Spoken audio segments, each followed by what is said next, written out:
Okay, this might end up being just a very bite-sized video here, but still I think could be an interesting topic, which is what would you rather have, a good player or a talented player? And first you might be a little confused. What is the difference? Well, the way I am defining this is a good player is someone who in college played well. That's their main selling point, is how good of a player they were in college. Whereas a talented player might not necessarily be someone who was a great college player, but someone you trust will work at the NFL level. Someone that has the physical tools to be successful, even if they weren't as good in college.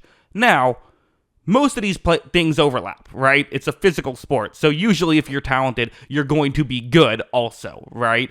But that is not always the case. And so in today's video, we are discussing the exceptions to that rule. So maybe the player who isn't considered a great athlete but was good in college, how often did they work out at the NFL level? And a player who was a great athlete but maybe wasn't a college star, how well did they work out at the next level? So I wanted to calculate this. So I took only first and second round picks, and we're not getting, I think it's a whole different discussion getting later on in the draft, but first and second round picks, and again, figuring out these archetypes is a bit questionable, right? How do I decide who fits that player? Well, it's entirely subjective. I did my best to look at what other people were saying, but essentially I just looked at the players that was their narrative coming out of college, was the player who, yeah, they're good, but are they athletic enough to work at the NFL level? And yeah, they're athletic, but are they good enough to work at the NFL level? And simply just wrote all of them down.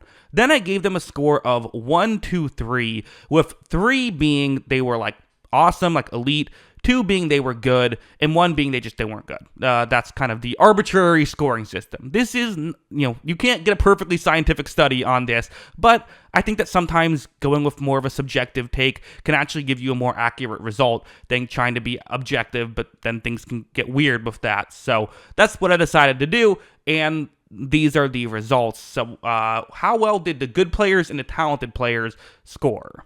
And honestly, I was kind of shocked. You see the numbers next to me at how bad the players with good talent ended up performing. Again, I'm doing every position here, which is probably not the most accurate way to do this either, but that's how I'm doing it. And they had a score of 1.12. Keep in mind, the minimum score is 1. It can't get lower than that.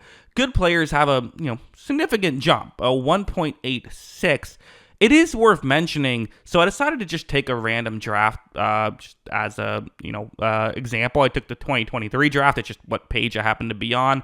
And that those players in that draft got a 1.9 for that draft according to my scores. So it is worth mentioning both are actually lower. So while good players is right around the average, so I wouldn't really put too much into it, it is a little bit lower, and there is maybe some evidence to support, hey, getting a good player, you still want someone who has the talent. It's not always best to get that archetype, but usually if you're drafting a player who you say, hey, this guy might not work at the college level, but they'll figure it out at the NFL level, not only is that not common, it's incredibly rare and almost never happens. So yeah, ultimately, looking at these numbers, again, I'm not saying never chase an exception, but just know that if you are drafting someone of that caliber, you are chasing a pretty massive exception. But that's what I think. Again, shorter video, but let me know your thoughts on this in the comments below. Always love hearing from you, and of course, as always, thanks for watching.